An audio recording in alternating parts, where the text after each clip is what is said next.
बालजिजाऊ हे सर्व पाहून मोठ्या उत्सुकतेने विचारायचे, आईसाहेब, हे सगळे निर्णय तुम्ही कसे हो घेता? म्हाळसाबाईंनी हसून सांगितले, बाळा, निर्णय घेताना आपल्या हृदयाची व बुद्धीची सांगड घालावी लागते. ज्या निर्णयामध्ये प्रजेचं हित, तोच निर्णय योग्य.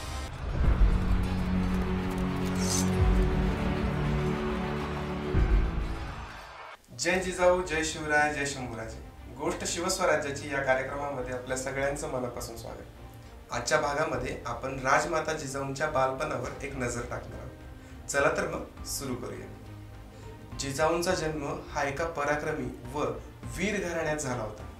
त्यामुळे लहानपणापासूनच त्यांना शस्त्र, घोडे, राजकारण आणि अध्यात्म यातच जास्त रस दिसून येत होता. त्यांचे खेळणे, बागडणे हे शस्त्र धारण केलेल्या सैनिकांबरोबरच चालत असे. मोठमोठे शस्त्र पाहून बालजिजाऊ थोड्याशाही बिचकत नसे.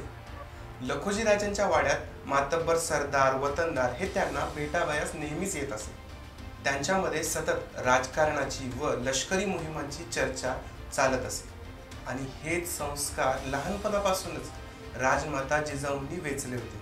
जसं म्हणतात ना की संस्कार हे आपल्या आजूबाजूला नेहमी घडत असतात, ते आपल्याला वेचायचे असतात. एके दिवशी जिजाऊ सराव करत होत्या. ती छोटीशी तलवार हवेत फिरवून कशीबशी सावरण्याचा प्रयत्न करत होती. पण नजर त्यावेळीही तीक्ष्णच होती. अंगावरती लाल रंगाचं लुगडं घालून, त्यावरती चिलखत घालून व डोक्याचा बचाव करण्यासाठी लोखंडी जाळीचा टोप घातलेला होता. त्या संपूर्ण वेशामध्ये त्या छोट्याशा जिजाऊ पण अगदी योद्ध्यासारख्या भासत होत्या. तितक्यात लखोजीराजे कामानिमित्त वाड्याबाहेर जात असताना लखोजीराजांना लहानग्या जिजाऊंची आठवण झाली. त्यांना बघण्यासाठी लखोजीराजे शोधत थेट सरावाच्या ठिकाणी आले. त्यावेळी जिजाबाई ह्या योद्ध्याच्या वेशात होत्या. त्या योद्ध्याच्या वेशात आणि हातात ती लहानगी तलवार बघून लखोजीराव जाधवांचा ऊर भरून आला. खूप अभिमान वाटून गेला. तोच अभिमान व कौतुक डोळ्यात घेऊन लखोजीराजे म्हणाले, छान, अगदी योग्य गतीने तलवार घुमवत आहात. पण शत्रूवर मात करायची असेल तर त्याच्यापेक्षाही वेगवान होणे गरजेचे आहे. बालजिजाऊंनी निर्धाराने मान डोलावली. त्यांच्या मनात शंका नव्हती, कारण त्यांचा निश्चय पक्का होता. असेच एके दिवशी वाड्यातल्या सभागृहात बरेचसे पंडित बसले होते. त्याच वेळी जिजाऊ एकाग्रतेने ग्रंथपठण करत होत्या.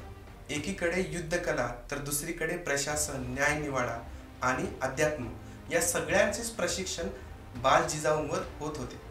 राजमाता जिजाऊंच्या आईसाहेब म्हणजेच म्हाळसाबाई या त्यांना नेहमी म्हणत असत की प्रत्येक निर्णयात न्याय हवा. आपली प्रजा हीच आपली खरी ताकद आहे. त्यांच्यावर अन्याय होईल असे कधीही वागू नका. त्या शब्दांमागे जिजाऊंसाठी कदाचित खूप मोठा धडा दडलेला होता. कारण भविष्यात त्यांना संपूर्ण स्वराज्याचे नेतृत्व करायचे होते आणि हे सगळे शिक्षण त्यांना त्या दिशेनेच तयार करत होते. म्हाळसाबाई म्हणजे जिजाऊंच्या आई ह्या केवळ गृहिणी नव्हत्या, त्या धाडसी आणि कुशाग्र बुद्धीच्या होत्या. लखोजीराजे जेव्हा जहागिरीवर जात असत तेव्हा म्हाळसाबाईच त्यांच्या पूर्ण जहागिरीचा कारभार सांभाळत असे. कोणी वाईट कृत्य केले किंवा अन्याय केला तर त्याला तिथेच न्याय दिला जायचा. बालजिजाऊ हे सर्व पाहून मोठ्या उत्सुकतेने विचारायच्या, आईसाहेब, हे सगळे निर्णय तुम्ही कसे हो घेता? म्हाळसाबाईंनी हसून सांगितले, बाळा, निर्णय घेताना आपल्या हृदयाची व बुद्धीची सांगड घालावी लागते. ज्या निर्णयामध्ये प्रजेचं हित, तोच निर्णय योग्य. एकदा बालजिजाऊ वाड्याच्या प्रांगणात उभ्या होत्या. त्यांच्या डोळ्यासमोर मराठ्यांवर होत असणाऱ्या अन्यायाचे चित्र अगदी स्पष्ट होते. त्यांनी त्यांच्या वडिलांना म्हणजेच लखोजीराजांना विचारले, आबासाहेब, आपण आपली भूमी का सोडायची? का सहन करायचा हा अन्याय? लखोजीराजांनी जिजाऊंच्या डोक्यावरून हात फिरवत अगदी मायेने म्हणाले, बाळ, हाच प्रश्न जर प्रत्येक मराठ्याच्या मनात उमटला तर आपले स्वतंत्र स्वराज्य दूर नाही. त्या दिवशी बालजिजाऊंच्या मनात स्वराज्याच्या स्वप्नांची पहिली ठिणगी पडली. त्या भविष्याच्या नव्या आशेने अगदी भारावून गेल्या. काळ पुढे सरकत गेले. अनेक संकटांशी त्यांना सामोरे जावे लागले. परंतु बालवयात शिकलेली धाडसं, राजकारण, तलवारबाजी आणि न्यायनीती यामुळे जिजाऊ कधीही डगमगल्या नाहीत. त्या संकटांच्या वादळांशी सतत सामना करत राहिले. आजच्या भागामध्ये इथंच थांबूया, भेटूया पुढील भागामध्ये. तुर्तास जय जिजाऊ, जय शिवराय, जय शंभूराज.